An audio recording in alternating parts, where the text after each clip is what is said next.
Hello everyone, स्वागत है आपका अपने YouTube channel GS with Vinay Tripathi sir में।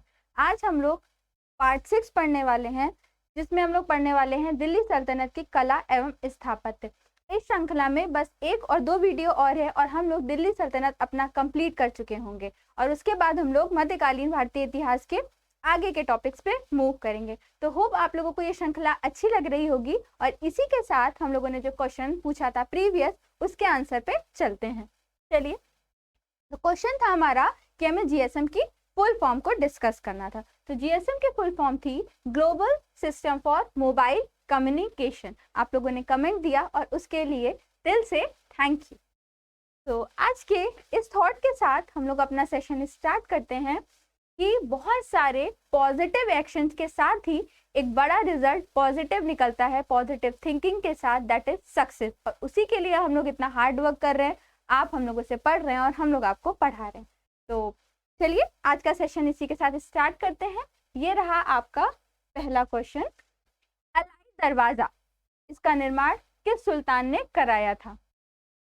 अलाई दरवाजे का निर्माण इल्तुतमिश, बलबन, अलाउद्दीन खिलजी या फिरोज शाह तुगलक। ये है आपके सामने अलाई दरवाजा। जिसने नहीं घूमा है वो आज घूम लेगा, अलाई दरवाजा। तो देखते हैं किसने कराया है, इल्तुतमिश ने या बलबन ने, अलाउद्दीन खिलजी ने या फिरोज शाह तुगलक ने। तो दोस्तों, अगर अलाई दरवाजे की बात की जाए तो इसकी स्थापना अलाउद्दीन खिलजी ने की थी। अलाई दरवाजा लगभग 1311 ईस्वी में अलाउद्दीन खिलजी के द्वारा कुतुब मीनार के आसपास, यानी कि कुतुब मीनार के निकट बनवाया जाता है। कहा जाता है कि जो अलाई दरवाजा था इसमें बहुत ही अच्छी क्वालिटी के लाल पत्थरों और संगमरमर का इस्तेमाल किया गया था। तो अलाई दरवाजे का निर्माण किसने कराया था? अलाउद्दीन खिलजी। तो इसके साथ हम लोग अपने सेकंड क्वेश्चन पे मूव करते हैं। क्या है हमारा सेकंड क्वेश्चन? घोड़े के नाल के आकार की मेहराब सर्वप्रथम प्रयोग में लाई गई थी। घोड़े के नाल के आकार की देखते हैं, जैसे हम लोगों ने प्रीवियस क्वेश्चन में देखा। देखिए इसमें, ये देखिए घोड़े के नाल की आकार की ना, ये ऐसी तो होती है कुछ घोड़े के। तो ये पहला था जिसमें घोड़े के नाल की आकार की मतलब गुंबद इस्तेमाल किया गया था। तो हम लोगों का आंसर क्या है? इल्तुतमिश के मकबरे में, गयासुद्दीन तुगलक के मकबरे में, अलाई दरवाजे में या कुब्बत उल इस्लाम मस्जिद में। तो दोस्तों, बात की जाएगा घोड़े के नाल के आकार की, तो अलाई दरवाजे में इसका इस्तेमाल किया गया था, जो अलाउद्दीन खिलजी ने लगभग 1311 ईस्वी में बनवाया था। तो थर्ड क्वेश्चन, नेक्स्ट क्वेश्चन पे मूव करते हैं हम लोग। निम्नलिखित में से किसने कुतुब मीनार के निर्माण में योगदान नहीं दिया था? तो पहले तो हमको ये पता होना चाहिए दोस्तों कि कुतुब मीनार के निर्माण में किसने किसने योगदान दिया था। नहीं दिया था का अगर आंसर आता है तो हम लोग एक कहानी सुनते हैं। कहा जाता है गुलाम वंश की स्थापना कुतुबुद्दीन ऐबक ने की थी। हम लोगों ने पढ़ा है ये। तो कुतुबुद्दीन ऐबक ने कुतुब मीनार के निर्माण को प्रारंभ तो जरूर किया था। किसने? कुतुबुद्दीन ऐबक ने। क्या प्रारंभ किया था? कुतुब मीनार का निर्माण। लेकिन इसको पूरा जो किया था वो करने का श्रेय जाता है इल्तुतमिश को। जब इसने कंप्लीट किया था कुतुब मीनार का निर्माण तो उसमें 11 मंजिल थी, मतलब 11 मंजिल थी। कौन कौन सी? देखिए 1 2 3 4। लेकिन दोस्तों यहाँ तो 5 दिख रही हैं। तो इसका संबंध ये है कि एक युद्ध में इसकी चौथी मंजिल को क्षति पहुंची थी। तो फिरोज शाह तुगलक ने इसकी चौथी मंजिल को सही करवाकर इस पे 5वीं मंजिल का भी निर्माण कराया था। तो अब इसमें 5 मंजिल हो गई थी। तो पूछा जाए कि अगर प्रारंभ किसने किया था कुतुब मीनार का, तो कुतुबुद्दीन ऐबक ने। अगर बात की जाए कि इसको पूरा करने का श्रेय किसे जाता है, तो इल्तुतमिश को। और चौथी और 5वीं मंजिल बनवाने का श्रेय किसे जाता है, तो वो जाता है फिरोज शाह तुगलक को। तो इसमें अगर बात की जाए कुतुब मीनार के निर्माण में किसका योगदान नहीं था, तो अब तक हम लोग को पता चल चुका है दोस्तों, अलाउद्दीन खिलजी का इसमें कोई संबंध नहीं था। आगे बढ़ते हैं, फोर्थ क्वेश्चन पे मूव करते हैं। तो निम्न में से किस सुल्तान ने कुतुब मीनार की 5वीं मंजिल का निर्माण कराया?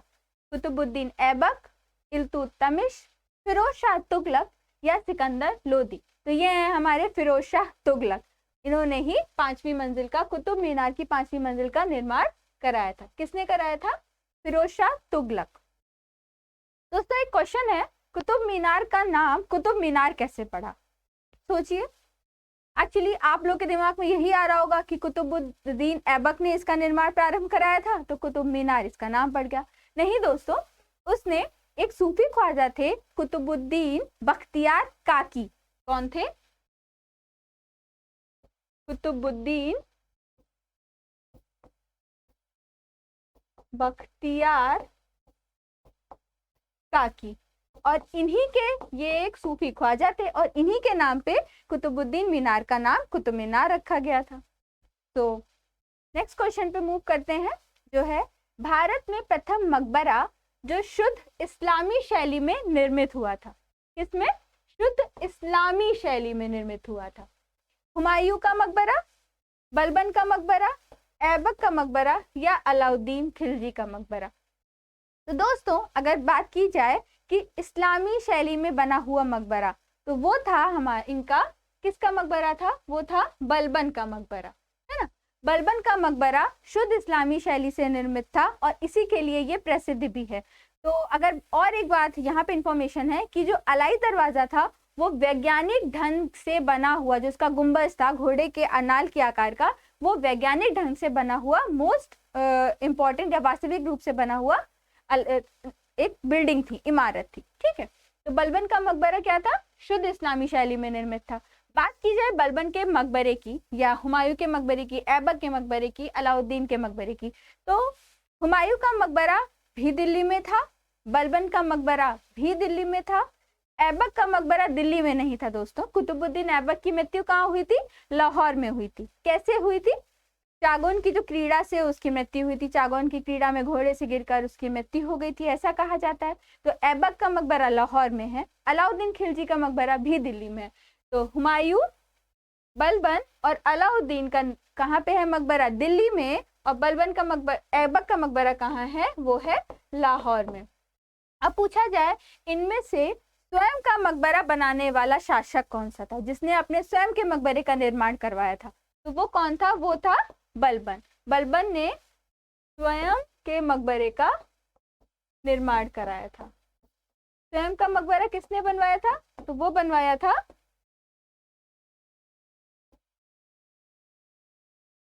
बलबन ने, है ना दोस्तों। तो इनमें से ये क्वेश्चन भी आपका यहाँ पे रेज हो गया।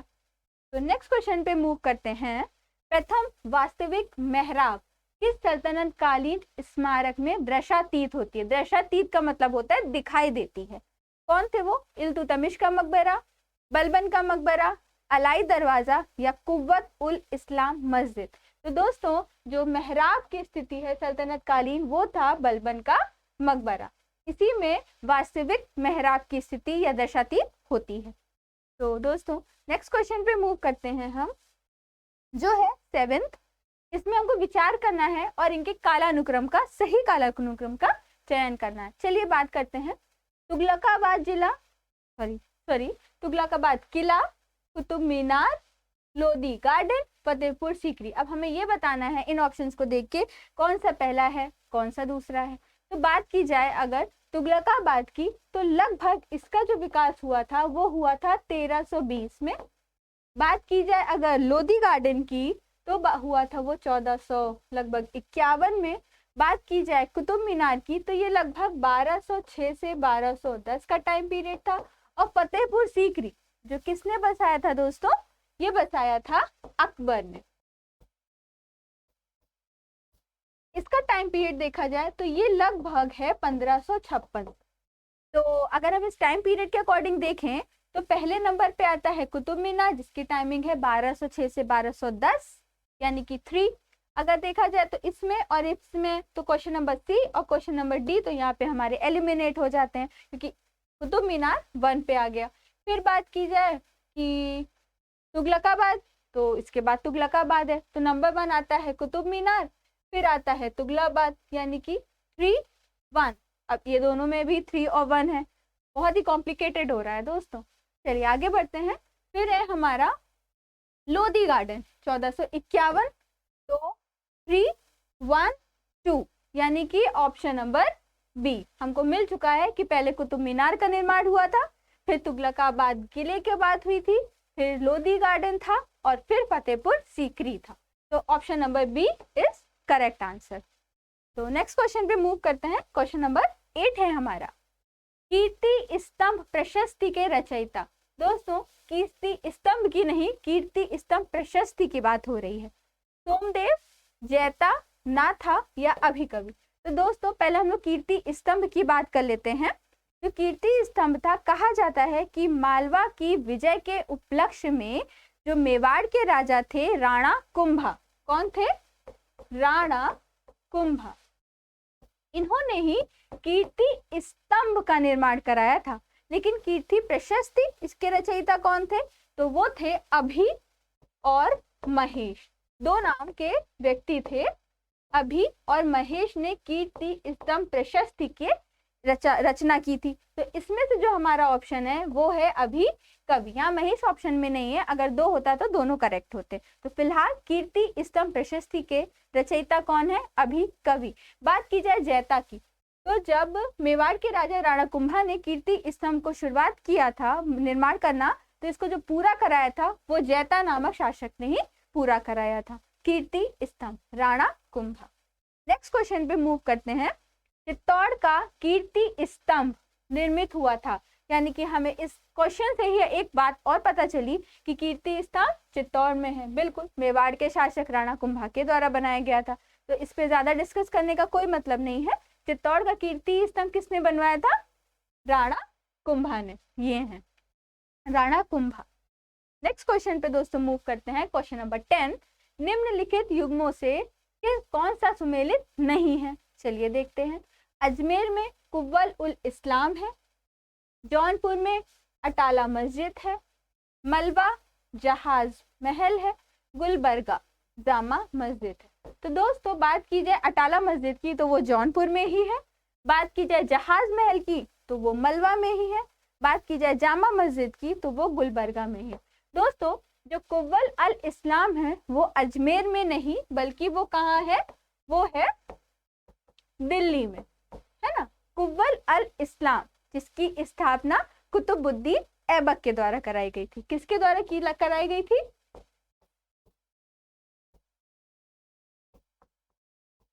कुतुबुद्दीन ऐबक के द्वारा। कहाँ कराई गई थी? दिल्ली में कराई गई थी।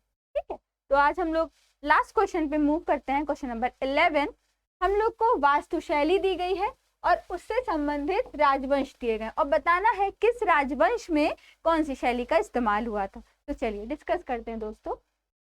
पहली वास्तुशैली मेहराब की निचली सतह पर कमल कली की झालर बनाई जाती थी।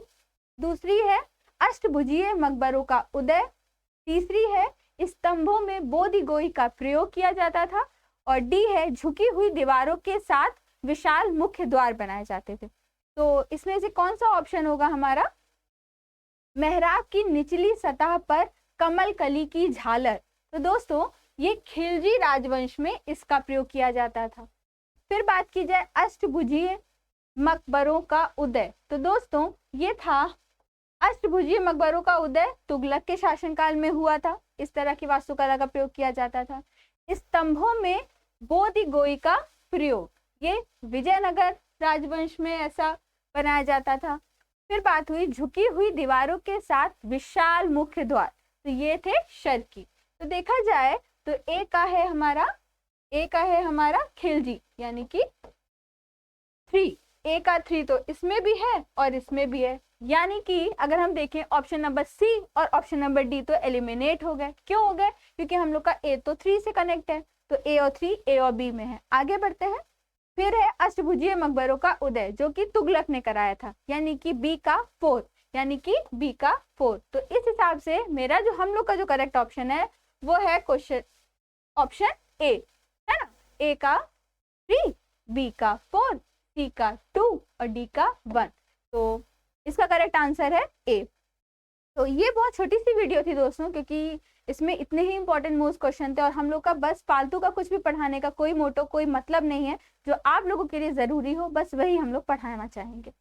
तो इसके साथ हम लोग का सेशन खत्म होता है। But question of the day, Bharat के राष्ट्रीय गीत को संपूर्ण रूप में गाने में कितना समय लगता है?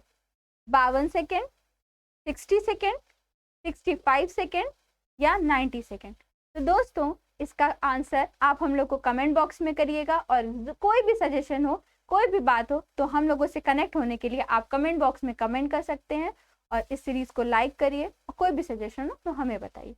तो thank you for this, like share and subscribe. Thank you.